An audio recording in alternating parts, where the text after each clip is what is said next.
Hi, everyone. Welcome. Thank you so much for joining us live. A very big line-wise welcome to all of you who are joining us for this webinar focused on parents, caregivers, on families who are trying to figure out how to keep their kids safe in this age of technology, of devices. We're coming up to that time of the year when there are a lot of conversations around device ownership, around buying those special shiny gifts for our kids. And a lot of families have a lot of questions around how best to introduce their children to devices for the very first time, and have a lot of questions around how ready their kids even are to own these super powerful supercomputers. So that's going to be our topic for today. I want to thank all of you who are joining us for this live event. You will be able to access a recording of this as well. But for the sake of all of those who are joining us live, we're going to give it perhaps another minute or so, just allow people to join us, those of you who are already here.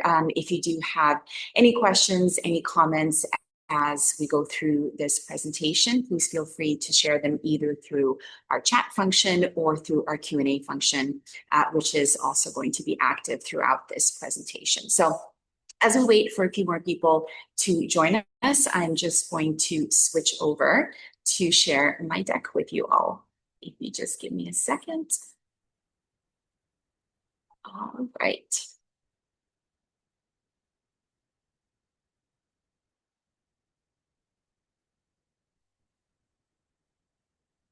Perfect. All right. Okay. You should all be able to see that first slide there. The theme for today is empowering parents in a digital world. As I mentioned earlier, the kind of central focus of our presentation today is going to be the 6 questions to ask before handing your child a device. And as I mentioned, outside of birthdays, outside of graduations, we're definitely coming up to the time of year when this is the hottest question that families, that parents and caregivers are discussing and are talking about, and are also hopefully talking to their children about as well. And once we get to those questions, you'll notice there that that a lot of the recommendations really revolve around making this a collaborative process and really involving your children in the decision making process, because they'll definitely be ready at that stage to participate in this question around their tech readiness for a smartphone. So I think we will kick things off now. I want to thank you all again for joining us. And I want to talk just a little bit about our agenda for today and what you can expect to hear from this presentation. This is the first time that we have opened up this kind of line-wise parent webinar to the general public. So I'm really excited for this opportunity to really share these insights and this knowledge with a much wider audience than perhaps what we're typically used to. So I want to start with a very quick introduction of myself. I want to share just a little bit about LineWise with you as well, and then really dig into the content that I want to share with you. So I want to begin by talking a little bit about the parent perspective when it comes to device ownership. Look at how parents think and feel about this question, and really how they approach the decision-making process when it comes to buying their child that first smartphone. We're then going to look at once kids get those devices, once they get those smartphones or those tablets, where are they actually spending most of their time online? I think that's a really important thing for parents and caregivers to be aware of, because what we often find is that there are sort of levels of awareness, levels of knowledge in terms of their children's online behavior is not quite where we would like it to be, in order for them to really be that active sort of participant, that active mentor in their child's digital life. So it's really important to understand what your child is actually drawn to, or going to be drawn to, once they get that device in their hands. If we had a kind of ideal scenario where we could really mold and model the online world after the kinds of sort of values that we find to be very important, what would social media and gaming platforms actually look like? So I wanted to share a few insights there with you in terms of some of the healthy habits that are very much grounded in digital citizenship and the concept of really being a responsible digital citizen, and what is really the kind of environment that we really want to strive towards, that we really want to try and build within the virtual worlds of social media and gaming as well.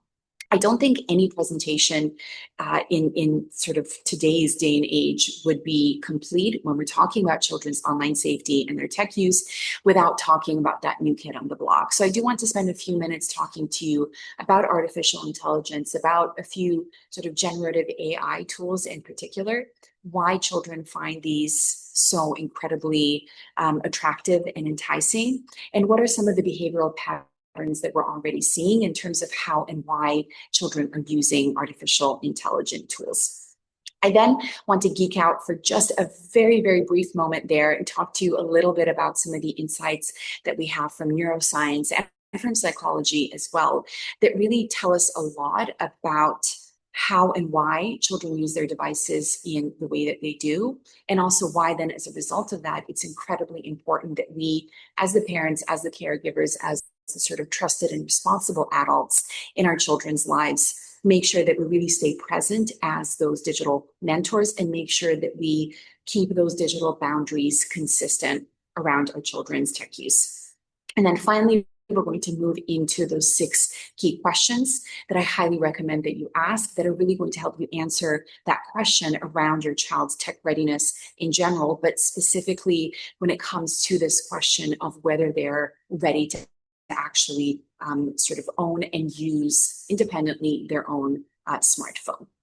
All right, so let's jump into a little bit of an introduction.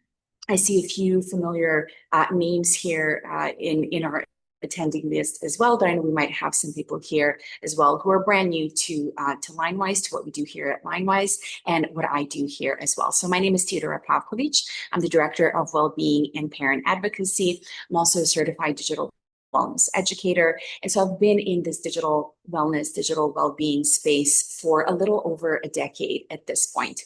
And the way I sort of came into to this field, I have a background in psychology and clinical psychology as well. I used to work as a psychotherapist. I've spent a lot of time interacting with children in a lot of different environments and with their families as well. And a little over a decade ago, I started observing that children were increasingly interacting with these screen-based digital devices. And they were doing this in environments where you typically wouldn't see children interacting with really any kind of technology. So these would be moments when they'd be sitting next to their parent on the bus. They'd be sitting next to a family member during dinner out in a restaurant. They would be taking a walk, maybe outside. They would be pushed in a stroller in the park. So those types of settings where we would typically see children either interacting with their caregiver, interacting with a sibling, or they would just sort of be daydreaming, looking out the window inside the bus or looking at the people passing by in the park. And that really got me thinking and got me asking that question around, what is this eventually going to lead to? What kind of impact could this possibly have, this attachment that children are starting to form with these screen-based devices? And what could ultimately possibly happen if we sort of insert this device, this kind of filter, if you will, potentially an obstructor between that child and their parent or their caregiver. And so that kind of questioning really set me off on this journey to learn as much as possible about online safety, about the different tools and technologies that are available to children and families, the kind of role that technology plays in the educational setting, but the kind of role that it plays in the home as well, and really in society at large, which is what then led me to LineWise and to the work that LineWise does as well. And so some of you might be joining us from some of our partner districts. In case you're not, LineWise is a children's online safety and digital well-being company, organization. We provide schools and families as well with a number of different products. These include tech-based solutions like the internet filter, for example, but they also include education-based and sort of advice-based resources as well that sort of ensure that children are kept safe, whether they're in the classroom, whether they're at home, and really anywhere in between as well. And we've spent really many years focusing on this kind of work and really emphasizing the importance of not just speaking to school districts and empowering school districts, but really also making sure that all of the adults in the child's life are, first of all, aware of the types of tools that the child is using, again, the types of behaviors that the child engages in when they're in these various virtual spaces, but then that we also educate and that we also empower all of those adults to, again, in a way, accompany children while they're in these virtual spaces, and really also know how to detect and identify if something's not going well, if something's going a little bit off, identify when a child needs a little bit of help and assistance. And again, really make sure that we empower all of these adults to be those active mentors and those active and informed and educated helpers to make sure that children are not only staying safe while they're online, that they're not only avoiding those harms, but that they're really also able to reap the many, many benefits that we know that they experience when they're using technology, whether it's for learning, for entertainment, or for social reasons as well. So let's take a look at that parent perspective first and see how parents sort of think and feel about this question of device ownership. So I wanted to first share some information with you that came out of a report that we put together that our team at Custodio, which is the parental control tool that we offer to all of our families. Some of the information that we were able to find through the work that we did on this report last year. In January of next year, we're going to have our new report coming out with a lot of really great, interesting information in there as well. But this is really one of my favorite questions that we asked the parents in the report in 2024. And that was to sort of looking at this comparison between the age that parents felt it was appropriate to give their child their first smartphone versus the age when the parents actually did this. And you can see some really interesting trends there emerge. I think the main one being really that parents were very hopeful that they could delay device ownership a little bit. And we hear this from parents all the time, but we can see that the age at which they actually gave their child that device was a little bit lower than what they had actually hoped would be possible. So you can see there that we have sort of around the age of 12 being that age at which a lot of parents felt would be the most appropriate time to give their child the device. This is something that we see sort of across the world, not just in the US, and we see almost sort of 30% of parents who did actually give their child a device at that age. But we do see some solid numbers there for younger ages as well. And we know that in different parts of the world, so the UK, for example, we see even younger ages at which children are given their first device. So going down to about 8 or 9 years old. I wanted to also share with you a couple of direct quotes that we got from parents when we spoke to them at that time, really all in the interest of showing you how much parents' sort of sentiments around this and their experiences of giving their child their first phone could really vary. So in this particular case here, what this parent said was, I would wait until they're older to allow them to mature a bit more and have more experience dealing with making decisions and setting boundaries, to know better who they are, which comes at different ages for different kids. And what I really like about this particular quote, and this is something that I'll be repeating throughout this presentation as well, is that when we talk about age-appropriate use, it's incredibly important to keep that in mind and to really encourage our children to do that. But when we're talking about age appropriateness, we're not only talking about biological age, we're talking about a lot of other factors as well. In some cases, gender could affect this as well. A child's personality could affect this as well. Talking also about their maturity level. And then we're also talking about some of those special circumstances that might impact our children's sort of readiness and their preparedness for device ownership. So it can be things like any mental health issues that they might have, any learning differences that they might have as well. And there could be some differences between neurotypical and neurodivergent children as well. And I thought that this quote really reflected that very well. Another parent said, on the one hand, I would have waited until they were more mature, but on the other, at an earlier age, but with parental control tools, they listen to you and you can guide them before they reach an age where they tend to listen more to their peers. I'll be referring to this a little bit later on as well when I get to the point of geeking out a little bit around what the neuroscience and psychology tells us there as well. But what I thought was really interesting about this particular insight is the fact that we do see this this sort of developmental sort of change or transition, if you will, typically happening around middle school, where our children stop sort of listening to us and relying to us and start shifting into really focusing a lot more on their peers, and that sort of peer recognition, that sense of belonging, that sense of acceptance becomes a lot more important. And so what I really liked about this parent's reflection is this idea of actually perhaps giving their child a phone at a younger age, but making sure that this was done with full parental supervision, so that once they get to that developmental stage where their focus shifts a lot more to their peers, they have some of those sort of fundamental skills and habits that I'll be talking about in a little bit, in order to really make sure that they make some of those good decisions while they're actually using their device, and while they're spending so much time in those virtual spaces that they're going to be drawn to. This was an interesting one that again speaks to age. So this parent said, my son was 12 and that was a good age. My daughter was 7 and she was too young, as now she is 12 and has been exposed to online trends. It has given her negative beliefs about herself and the world.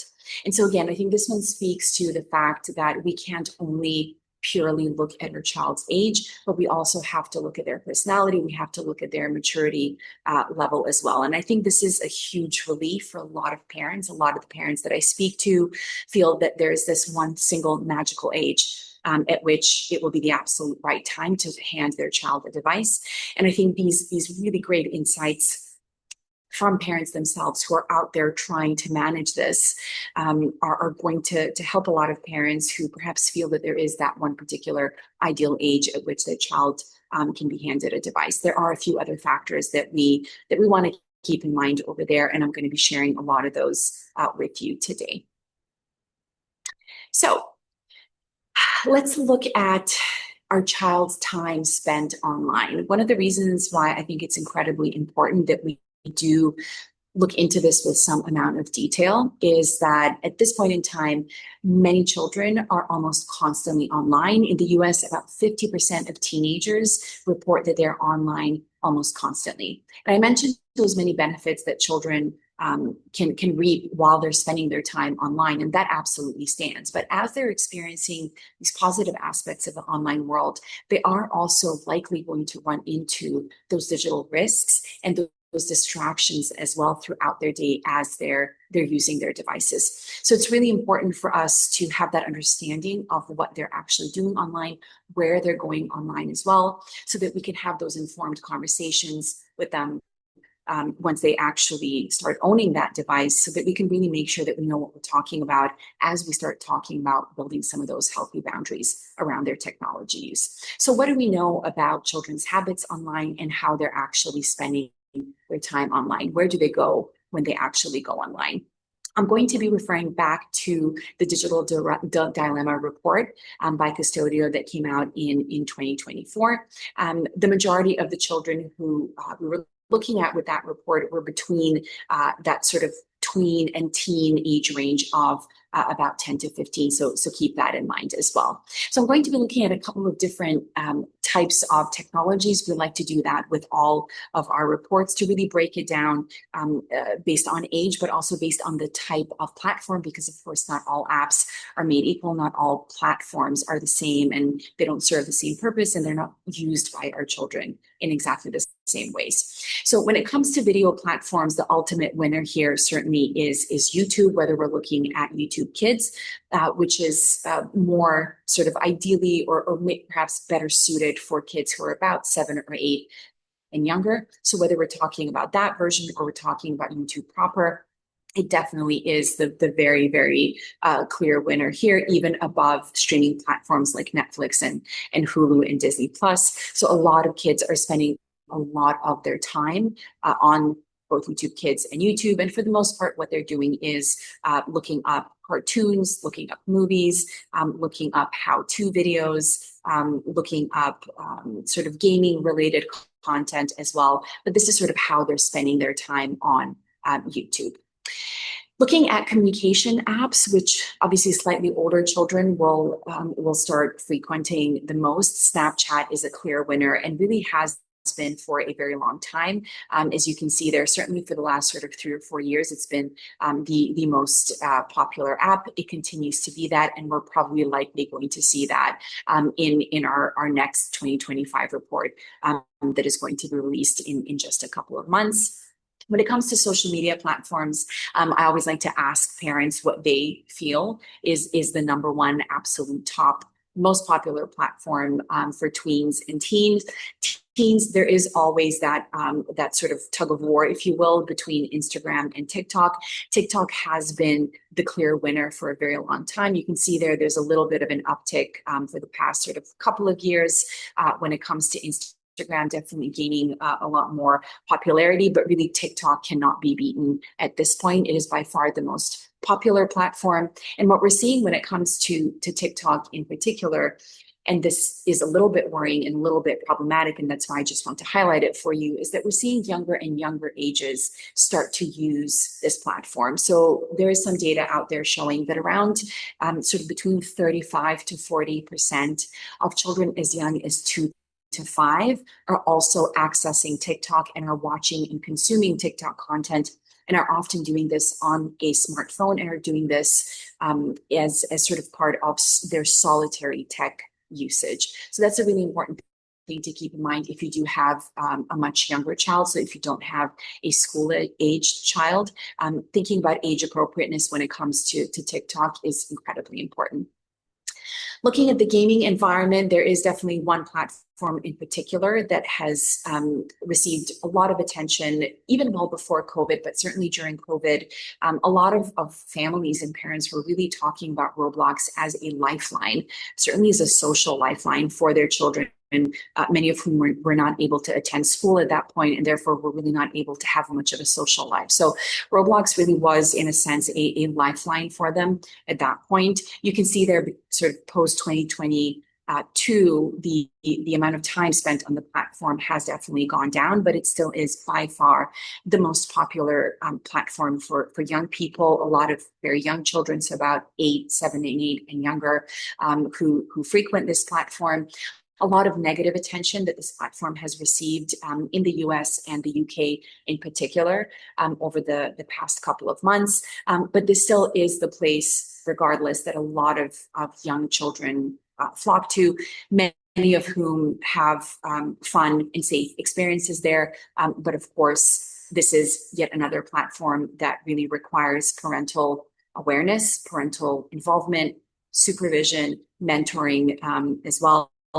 And so if your child is showing interest in Roblox or is already on Roblox, I would definitely encourage you to educate yourself to learn a little bit more about this platform, because again, this is the case for pretty much every platform that I've talked about so far. It can offer some really cool, really fun, often educational, inspiring, uplifting experiences, but there are many dark corners on a lot of these platforms as well. So again, one more reason why, as parents and caregivers, we really need to raise our levels of awareness around these different platforms.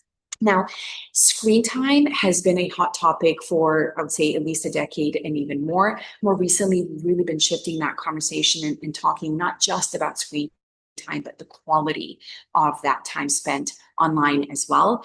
It is still important to ask questions around how much time are our children actually spending online, and to combine that question with that question around quality. So once they are online, what are they actually doing there?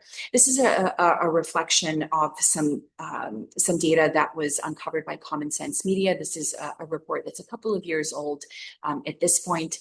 What this report found was that an overwhelming majority of 11 to 17-year-olds, so again, those sort of tweens and teens, do report that they find it very difficult to stop using technology once they start. And so this is, I think, one really good reason why it's important for parents to consider how they can delay not just device ownership, but also children stepping into those gaming and social media sort of virtual worlds as well, because we know that many children, and not just children, but adults as well, find it very difficult to stop once they start. And again, a lot of the research that's been done with this particular age group has also shown that a lot of kids do actually try to implement different kinds of ways to reduce their screen time, to reduce the amount of time they spend scrolling and consuming content online, which I think is really, really great news for us who are trying to help them really optimize their time online and keep it as healthy as possible. There's one thing in this graph on the right hand side here that I just wanted to sort of point out to you, to highlight to you, especially if you have kids in that age range. So sort of between that 2 to 4, and then again between those sort of earlier teen years of 13 to 15 and 16 to 17. I found it really interesting in this report that what we find is that essentially the amount of time that kids spend online during these transitional times essentially doubles. So it goes from about an hour to about 2 hours. And then you can see there we have about 3.5 hours going up to about 6. So those are some of those more serious transitions during which I would say as a parent or a caregiver, you definitely want to stay very present, stay very involved. And again, I will be talking to you about some of those neuroscientific reasons for why it's really important that you maintain those boundaries and stay really consistent in building those boundaries around your child's tech use. So you want to make sure that even if that screen time does go up, you want to make sure that the quality of the time that is being spent in those virtual spaces is as high as it possibly can be. And one final graph that I wanted to share with you here, full disclosure there, as you can see, I did create this chart in assistance with my trusty research partner, who I use from time to time, and that is ChatGPT. I was really interested in looking at an estimate of the amount of time that children spend online. What I was interested was children below the age of 18, based on the research that's been done out there. The most sort of consistent data that we have is on that group between the age of 13 and 17. And you can see there, kind of depending on the specific platform, that times have kind of gone up and down. Overall, though, what we are seeing is that children are spending more time online. And I'll be talking to you about AI in just a second, because we now have yet another type of technology that they're engaging with and that they're spending a lot of their time, again, engaging with. So you can see that TikTok, again, there is a clear winner. You can see that it tops even YouTube.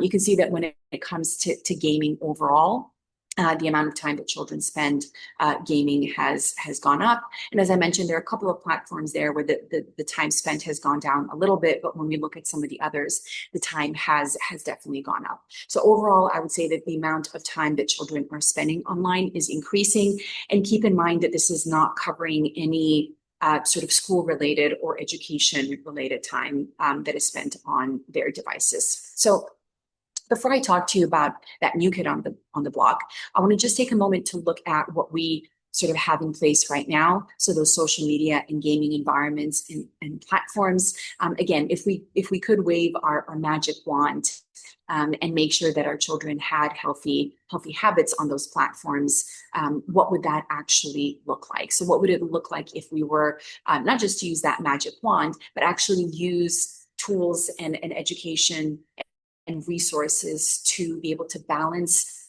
some of those limits that we want to place on our children and those opportunities that, again, we know that they have thanks to using these technologies in order to create that digital, that healthy digital habitat for young people online. One sort of caveat here, something that I feel very strongly about and that I always emphasize whenever I talk to parents about helping their children use technology in healthy ways, is that by no means is this solely your job. And by no means are you solely responsible for how exactly your children are using technology and for how much time your children are using those different technologies. This is not just the job of the parent. This is also not just the job of the school district. This is not only the job of governing bodies. This is not just the job of the tech platforms. This is not just the job of experts in this area either. This is something that we all need to come together and sort of work on, collaborate on in order to create that healthy digital habitat. So ideally, what would that look like? Number one, and I've mentioned age appropriateness already, age appropriate use is incredibly important. So if we go back to that TikTok example, if we think about a 2-year-old utilizing and consuming and sort of interacting with the content on TikTok, that would not be a great example of age appropriate use. But if we have, say, a 16-year-old who is using TikTok, who is being really active in terms of sort of molding and shaping their algorithm, making sure that they interact with truly helpful, with beneficial content. We're having conversations at school, at home, about what it means to be a responsible digital citizen. That would be a really great example of age-appropriate technology use. Parental involvement is incredibly important, even though, as I mentioned, parents are by no means sort of the only factor in all of this, but parental involvement and moving more from being that manager when your children are very young into being their mentor is incredibly important. And as I mentioned earlier in the Roblox example, if we want to allow our children to play Roblox, we certainly can do that, because there are plenty of children all around the world who have safe and enriching experiences there, but we definitely don't want them to do that entirely by themselves. We need to make sure that we're always present there, sort of as that safety net and as that guide.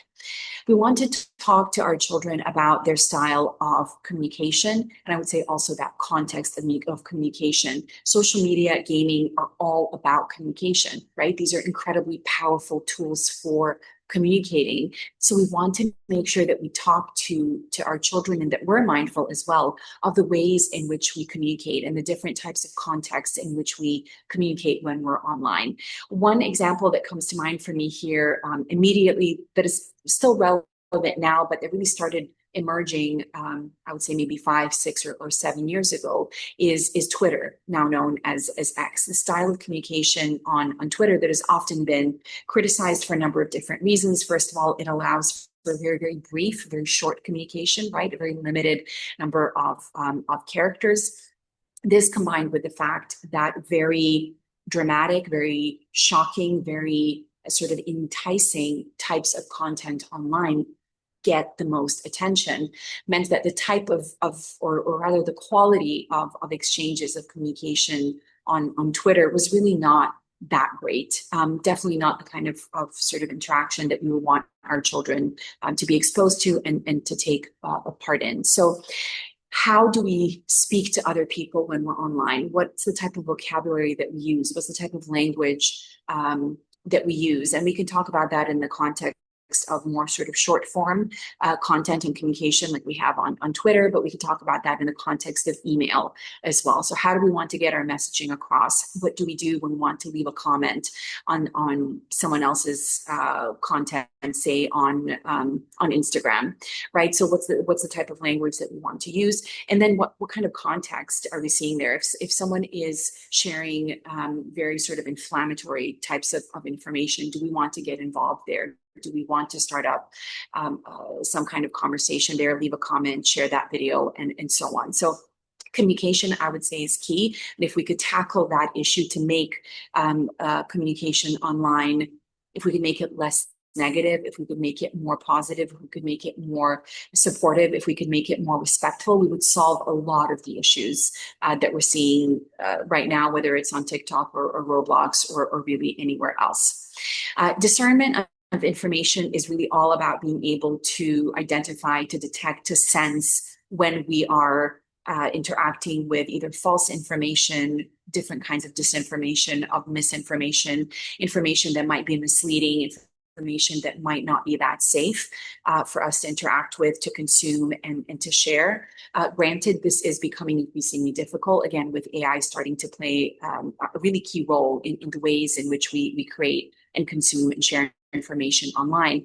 But this is one of those really important sort of conversation starters and topics that we want to talk to our children about. So what are the types of information that are out there? And then what are the different sources of information that we really want to be interacting with?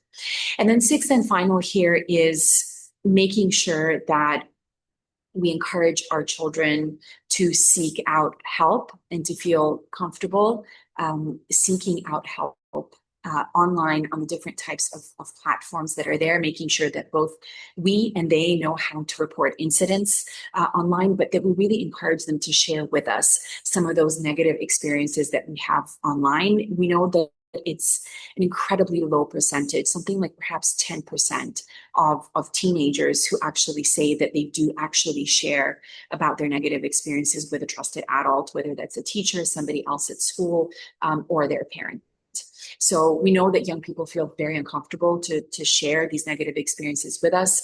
They have some very legitimate fears around doing that. So we really want to make sure that we encourage those help-seeking behaviors, that we talk to them on a regular basis about how important it is to seek out help, because as I mentioned earlier, a huge number of children are going to have really positive experiences online, but there are going to be lots of kids who at least once in their lives are going to encounter negativity online. We want to make sure that they're comfortable seeking out help from those platforms, from staff members at school who they trust and who they're close to, and of course from us as well as their parents and caregivers. So this would kind of be that sort of ideal scenario, but I would say one that we can definitely strive towards in order to really help build those healthy digital habits for ourselves and for our children as well.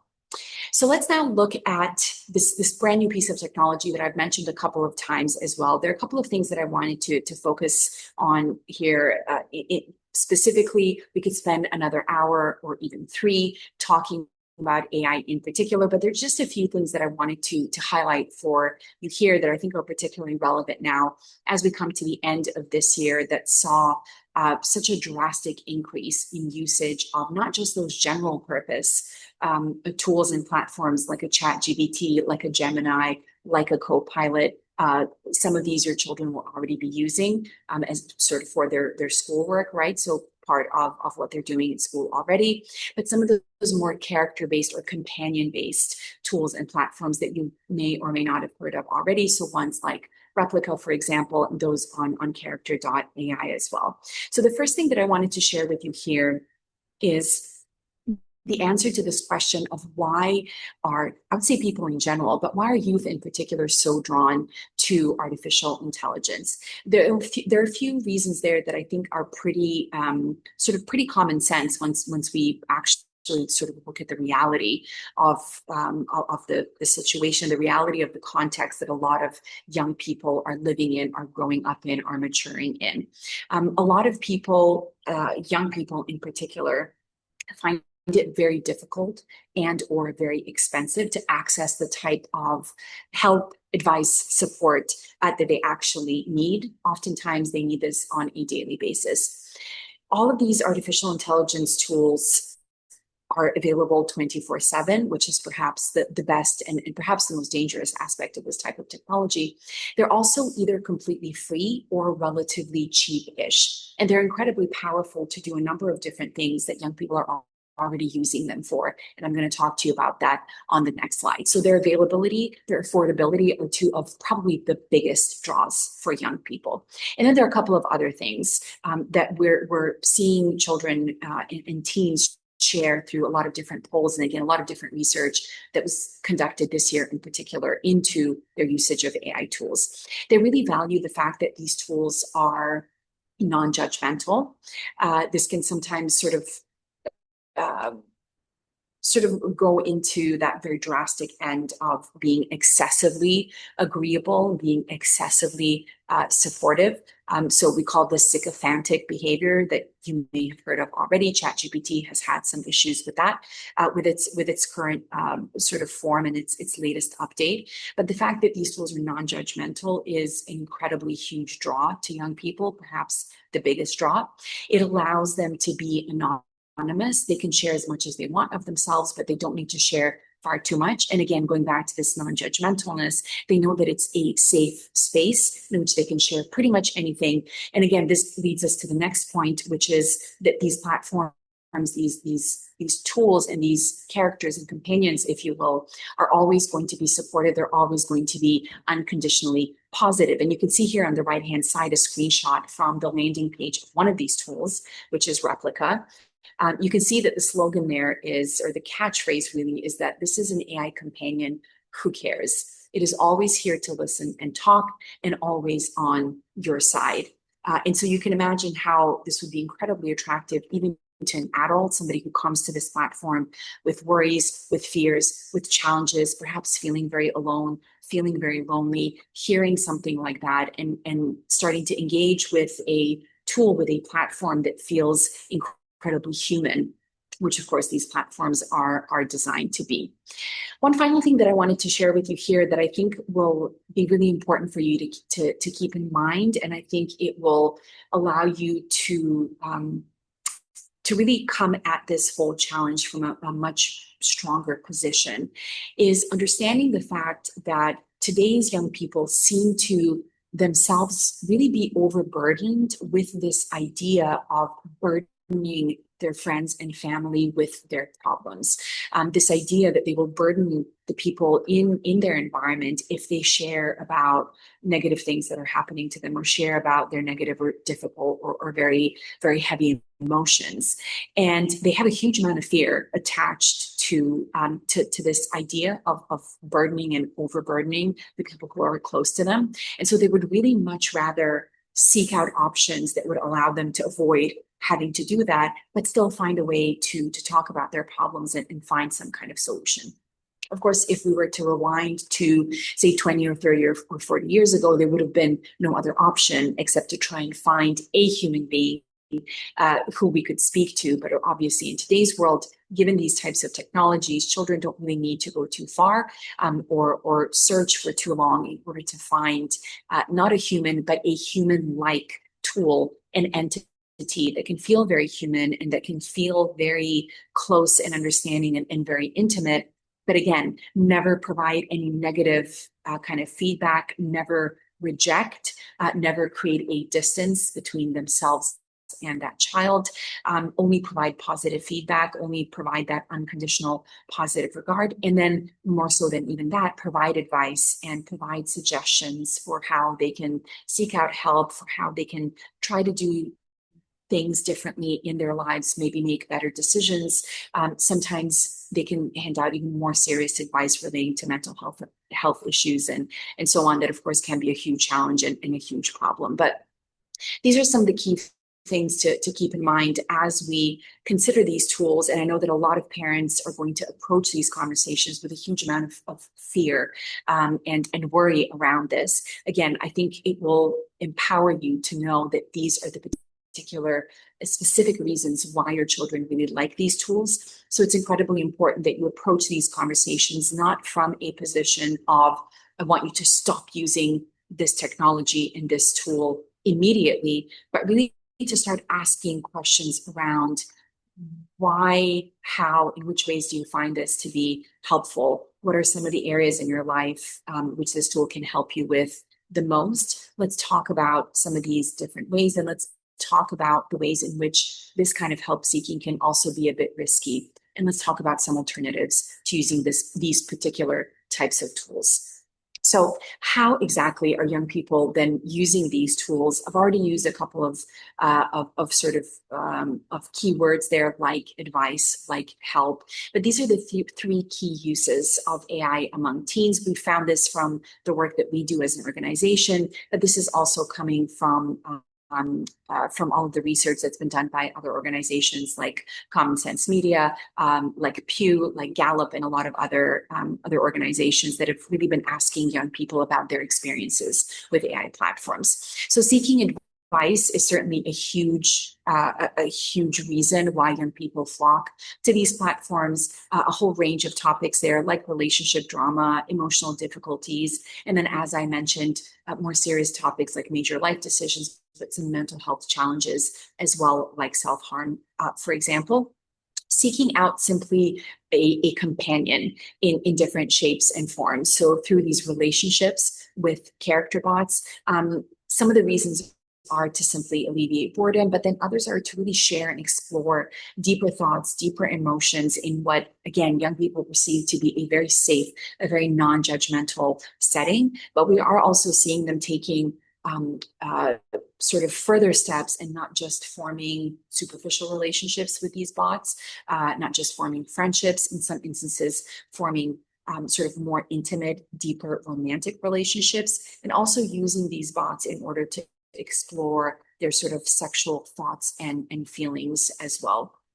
And then finally here, and this won't come as a surprise to anyone, I think, but children are also flocking to these platforms in order to get some help with their learning. So seeking help with schoolwork. ChatGPT certainly has been the most popular platform for this, but then again, we have Gemini and Copilot as well. And we have an overwhelming majority of young people saying that they find it to be a perfectly acceptable reason to use tools like ChatGPT. So in order to do some school-related research to, again, help them with their homework and so on. As I mentioned, ChatGPT, certainly from the moment that it came out and then for the following, I would say, a couple of years, was the most popular platform that both younger and older people were using. We did see this shift in 2024, where these more sort of companion friend relationship based platforms, character-based platforms like character.ai, like Replica, actually surpassed ChatGPT to become the most visited type of platform, at least in the United States. Now we're seeing that they're sort of matching up in terms of their popularity. We have seen, because of some of these issues, in some cases that ended in tragedies with these character-based platforms like Character AI. On this particular platform, minors, so children younger than 18, are no longer allowed to interact with one whole portion of that particular platform. So we are seeing things slowly start to change. We are starting to see as well that these more general purpose platforms like ChatGPT are also starting to be used as more of sort of a relational companion as well. So it's just important for parents to keep in mind, again, where their children are spending their time online, what are the types of tools that they're using, and what are some of the key reasons why they're using them. This will really help inform your approach to creating some of those boundaries, and it will also help you start some of those conversations around your child's use of technology.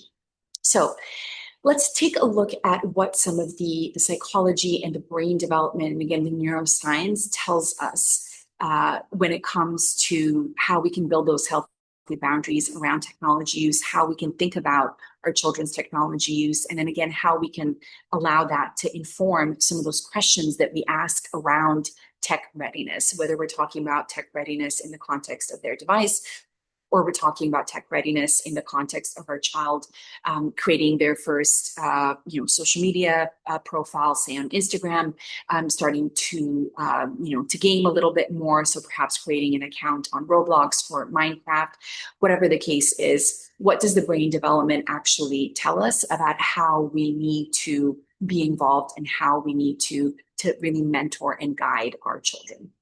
So children's brain development absolutely influences their obviously behavior offline and also then their behavior online as well. And so it has a huge impact on how we can manage our child's online safety as well.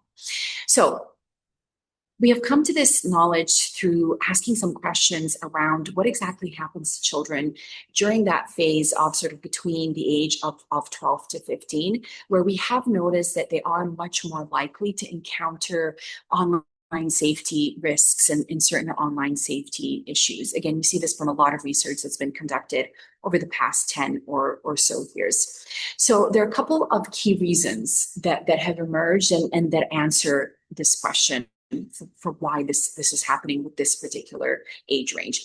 For one, we know, and I shared this with you a couple of slides ago, there's definitely an increased use and access to devices at around this age. So in the US, we see that a majority of children, we're talking about 90% and plus, by the age of 12 own their own device, right? In some parts of the world this happens at younger ages as well. So we know that by the time a child turns about 12 or 13, they essentially have access to pretty much everything that's out there on the internet, and more likely than not, they already own their own device. We're also seeing some changes happen, not just in terms of their access to technology or devices, but we're seeing some changes in terms of their brain development. What that is, and you would have noticed this if you have children around this age, is on the one hand, we have this really sort of pronounced increase in this desire to be independent, this desire to be autonomous and to be able to make their own decisions, whether it's decisions on what to wear, decisions on what clothes to wear, who to be friends with, where to go, what time to go to bed, what kinds of food they want to eat, really whatever it is. They're starting to assert their independence and are really asking for a lot more autonomy when it comes to their daily lives in a lot of different ways. At the same time, what we have is this underdevelopment of parts of the brain that control impulse control. That also control decision making, that control that more sort of rational kind of thinking. And the reason that this happens is that brain development tends to be quite sort of uneven. I like to call it lopsided as well. So certain parts of the brain develop incredibly quickly, develop faster than others. So again, this desire for autonomy. While other parts of the brain, like for example, this impulse control part of the brain, rational decision making, these parts tend to develop a lot slower. So what we end up with is this increase in risky behavior that we see offline as well as online. And we also see this paired up with this very sort of emotion-based decision making. And again, we see this reflected in the offline world as well as online. This is why it's incredibly important that even as your children approach these teenage years, as they approach this phase when they really want to essentially separate themselves from you, which is healthy and developmentally completely normal and natural, and this is something that we expect. We still want to make sure that we maintain those consistent boundaries and rules around online safety. What we don't want to be is excessively rigid. So we certainly don't want to maintain the same rules for our child that we had when they were 4 and keep going with those exact same rules as they turn 8, as they turn 10, 12, and so on. So we definitely want to be malleable. We want to be flexible. We want to make sure that our rules and boundaries are expanding and developing and growing as our children are growing as well. But we still have to make sure that those boundaries are there and that it's clear what kinds of expectations we have of our children, and that we make sure that we're really on the same page when it comes to that.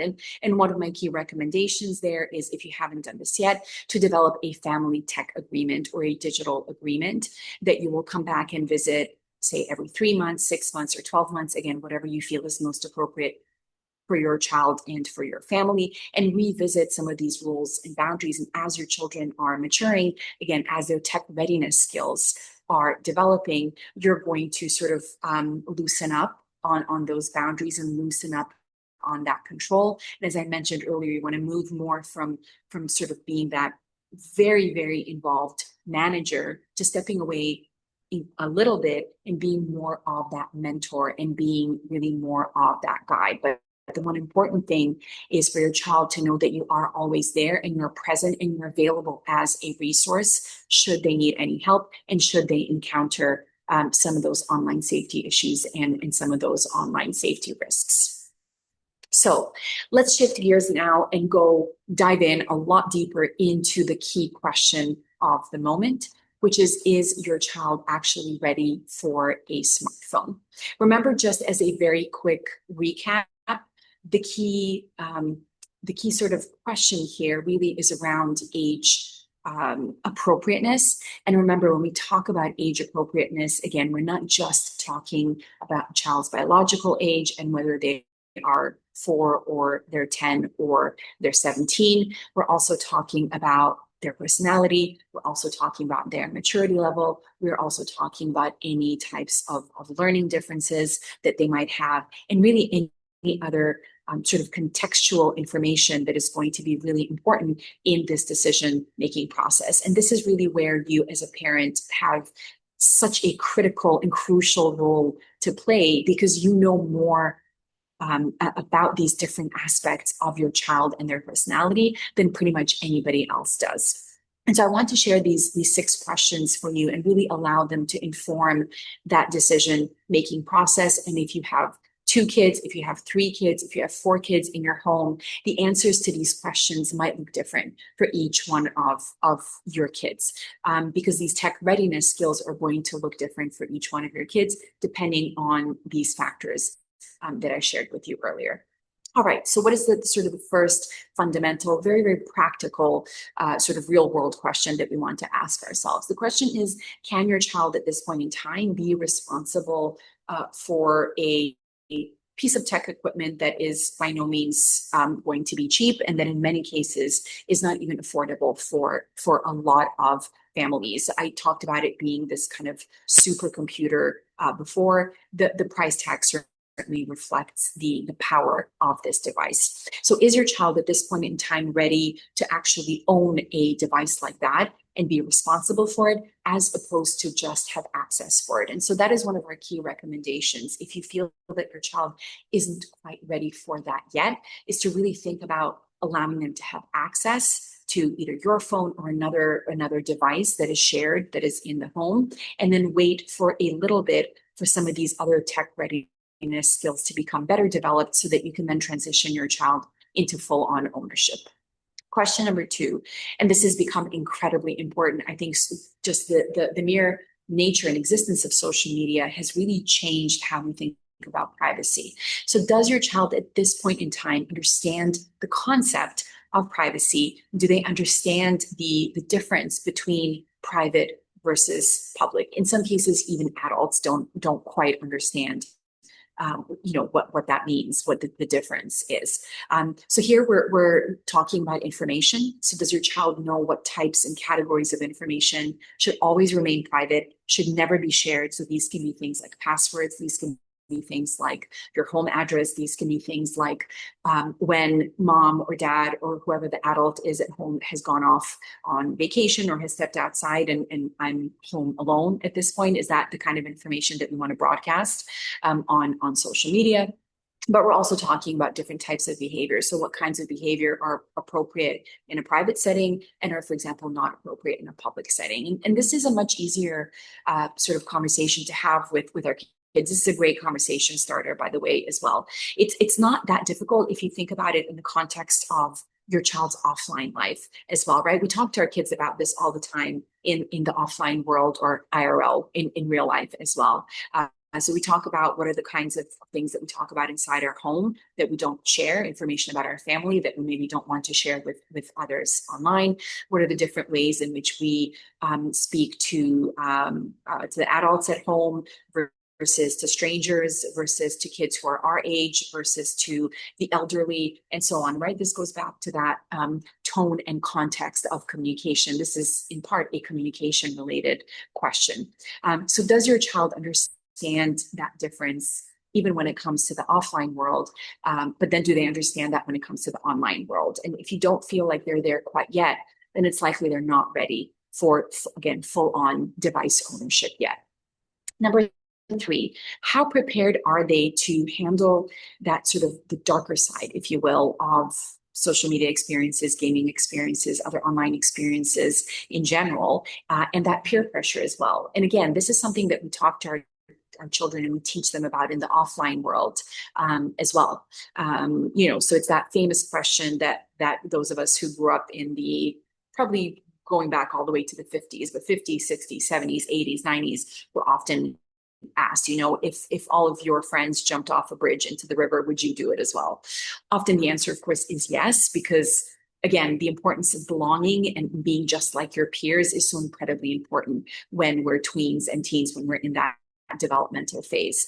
But how prepared is your child to say no and to create a boundary themselves? For example, if someone asks them for a nude photo, or if somebody asks them to screenshot something on a friend's device and then share it widely with other people without their consent, right? So questions around consent of sharing, whether it's photos, whether it's texts, information of any kind, whatever it is, that is an important question here. And then building those boundaries for ourselves as individuals, both offline and online, is incredibly important. If you feel that your child, again, is not quite ready for that yet, then they're not quite ready yet for that independent use and ownership really of the internet at large. Number 4, and this one is somewhat connected. How capable is your child of self-regulating a number of different things? So their time, their behavior, their emotions as well.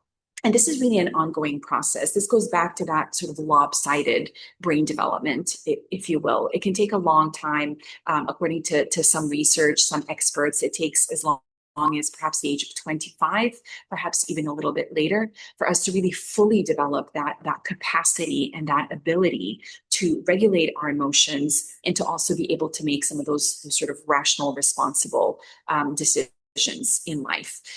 So your child is going to take a little while to do that. It, of course, doesn't mean that we want to wait until we're 25 to own our first device. Some of us maybe did wait that long from sort of prior generations. That is not a realistic thing to strive towards right now. So we don't need to be fully capable and fully sort of equipped to self-regulate in order to finally get a device. But there does need to be some ability to regulate the amount of time that we spend on a particular app, to really have that self-awareness to know that, okay, I think I've read through way too many news items on social media right now. I'm starting to feel anxious, or I'm starting to feel sad. It's better if I put it away. Or I haven't been outside at all today. I've been gaming all day. Now is the time to go out and to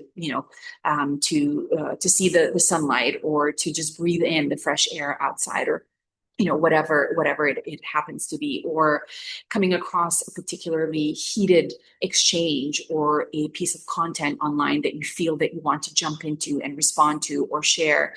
And again, taking that pause and thinking, is this really the best thing that I can do right now? So these are some examples of self-regulation skills, and we want to make sure that our children at least have sort of a foundation there before they actually fully and independently step into the virtual world.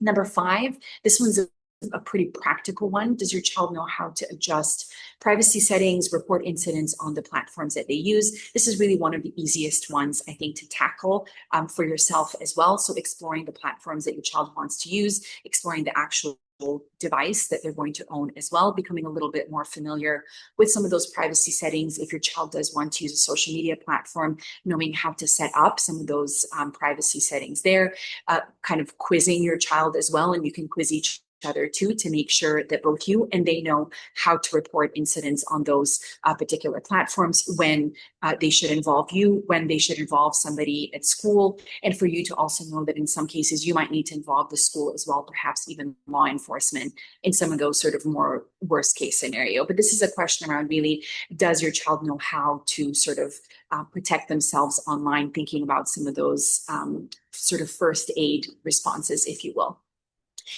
And then the final question that we want to answer here, that has everything to do with your involvement as a parent in your child's digital journey, is, are they prepared, and how prepared are they for you to be an active companion on their digital journey? So this goes back to that idea of you being a mentor and being a supervisor. And you won't be doing this in exactly the same way for your child when they're 4, again, as compared to when they're 9. And as they get older, you want to make sure that you stay flexible and that you change your approach to mentoring them and to supervising them. You always want to make sure that if you do use some type of parental control, that you're doing that with their knowledge. Otherwise, it can have a really detrimental impact on the relationship with your child, on their sense of trust as well. And that can really be very detrimental to the quality of your relationship. So you want to always ask these questions openly. You want to make this as much of a collaborative effort as possible. You can use this webinar, you can use these questions to get that conversation started with your child, especially if they've more recently talked to you about the idea of them owning a phone. And you can say, I have sort of a few different ideas that I want to talk to you about, that I want to get your thoughts on specifically, to see how ready you feel for a device. If you phrase it that way, if you position it that way, that can really go a long way towards your child feeling like you understand that this is not just about how you feel about their device ownership, but it's also about how they feel. And this can a really great way for you to assess their tech readiness together with them, and create a little bit of a checklist, if you will, and then talk about, well, I don't think you're quite as strong when it comes to maybe, understanding privacy, but I feel like you can be pretty responsible. You're a responsible kid and you can take care of your own belongings. So let's work on some of these sort of more challenging aspects, and let's give it a month, or let's give it a year, or however long you feel you might need. And then we can go back to this idea of device ownership.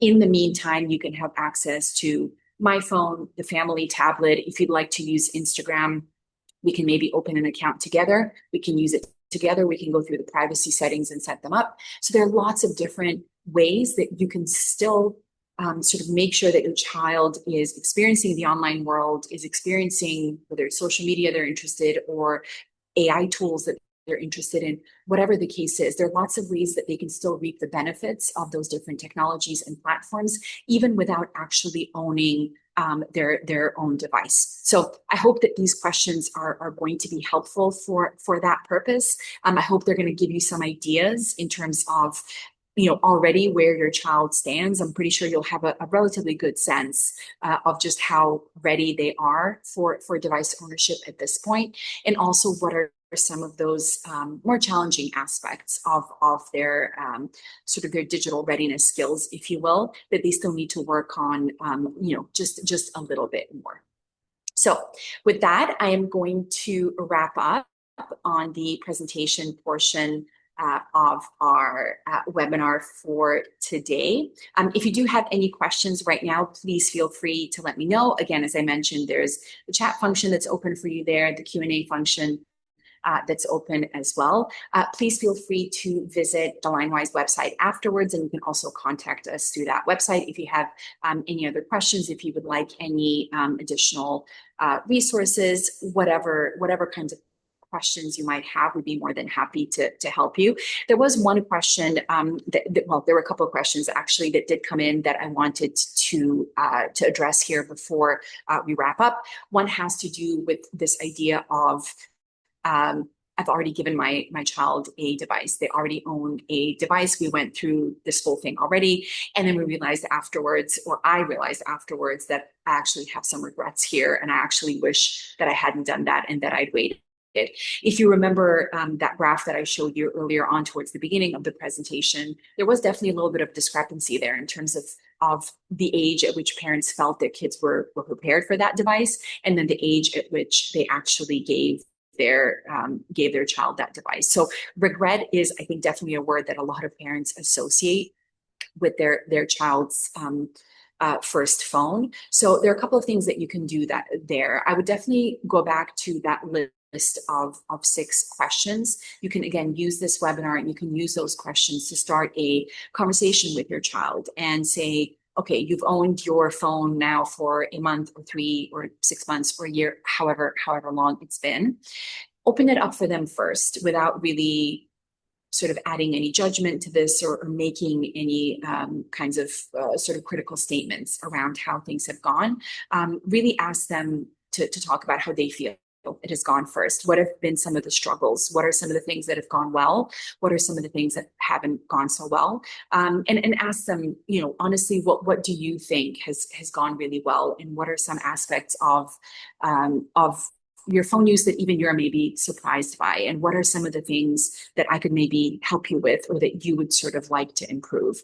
Use that as a way of sort of opening the door into that conversation first. And then you can refer back to those 6 questions to talk about some of those tech readiness skills and sort of see where you land there. Your child would definitely not be crazy about the idea of pulling back on the amount of access that they have right now, or taking away the device entirely. If they've had it for a while, it will be very difficult to take the device away.